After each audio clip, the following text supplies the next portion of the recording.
সবুজে ঘেরা ছোট্ট একটি গ্রাম। সেই গ্রামের এক কোণে টিনের ছাউনি দেওয়া ছোট্ট ঘরে বাস করত সৎ ও পরিশ্রমী কৃষক করিম, তার স্ত্রী রাবেয়া আর ছেলে রিয়াদ।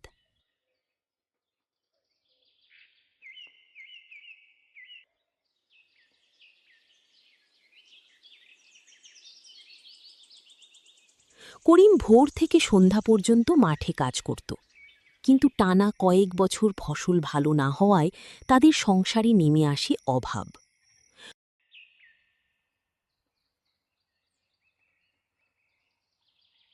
শুনছ, ঘরে আর এক মুঠো চালও নেই।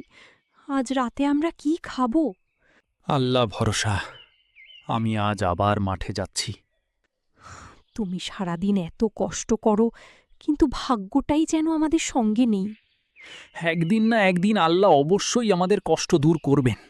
করিম কোদাল কাঁধে নিয়ে মাঠে চলে গেল।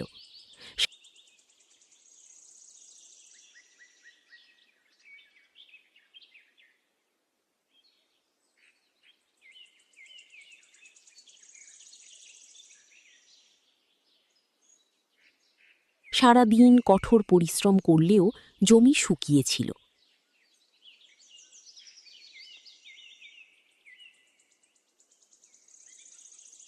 বিকেলে মন খারাপ করে বাড়ি ফিরছিল সে।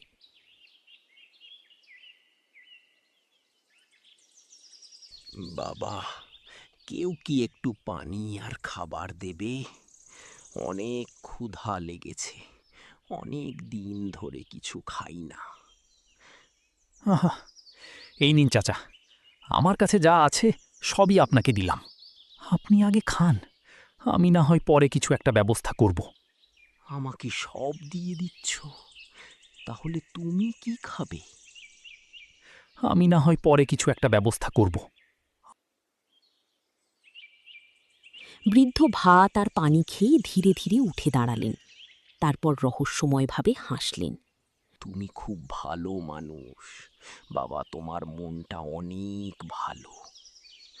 বাবা, তোমাকে আমি একটা জিনিস দিব। আমি তো শুধু মানুষের উপকার করেছি। এই নাও, এই থলিতে কিছু বিশেষ বীজ আছে। আজ রাতেই জমির মাঝখানে বপন করবি দিব। আশা করি তোমার সব কষ্ট দূর হয়ে যাবে। তবে মনে রেখো, লোভ করবে না। যদি লোভ করো, সব কিছু ঠিক আছে চাচা, আমি আপনার কথা রাখব।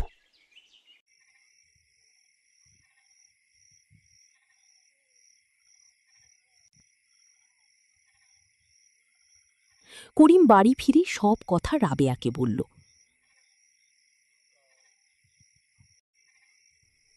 অচেনা লোকের কথা বিশ্বাস করলে যদি বিপদ হয়। তার চোখে মিথ্যা দেখিনি, একবার চেষ্টা করেই দেখি। সেই রাতেই করিম জমির মাঝখানে বীজগুলো বপন করল। মাঝরাতে হঠাৎ পুরো মাঠ কাঁপতে শুরু করল। এ কি, চারদিকে এত আলো কেন? দেখো, জমির মাঝখান থেকে নীল আর সোনালি আলো বের হচ্ছে।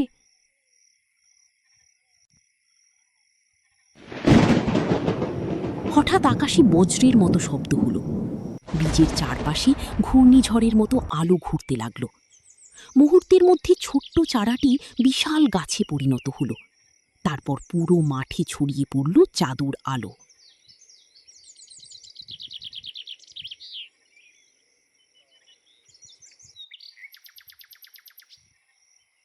ওরে, এমন দৃশ্য তো জীবনে দেখিনি।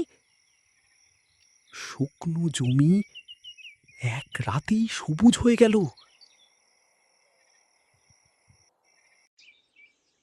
পরদিন সকালে সবাই মাঠে ছুটে এলো।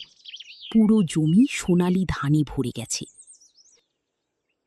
করিম, এই ধান বিক্রি করলে তুমি অনেক ধনী হয়ে যাবে। তোমার তো ভাগ্য খুলে গেল। না ভাই, আগে গ্রামের যাদের ঘরে খাবার নেই তাদের দেব। ঠিকই বলেছ, সুখ একা ভোগ করলে সুখ নয়। করিম গ্রামের গরিব মানুষদের ধান আর বীজ বিলিয়ে দিল। আশ্চর্যের বিষয়, যতই সে দান করছিল তার জমিতে ততই নতুন ধান জন্মাচ্ছিল।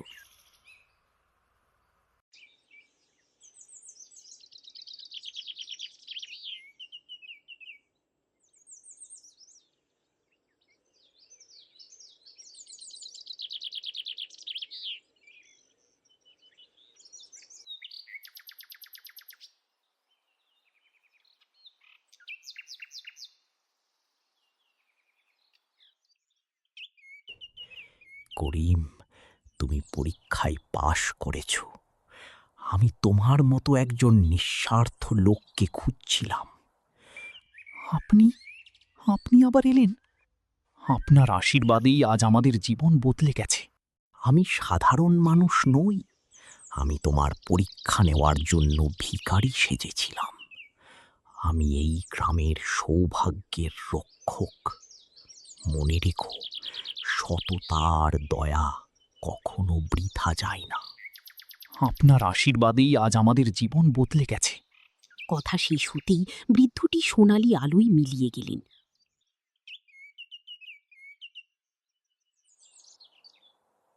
সেই দিন থেকে করিমের জমিতে আর কখনো ফসলের অভাব হয়নি। গ্রামের সবাই সুখে শান্তিতে বসবাস করতে লাগল।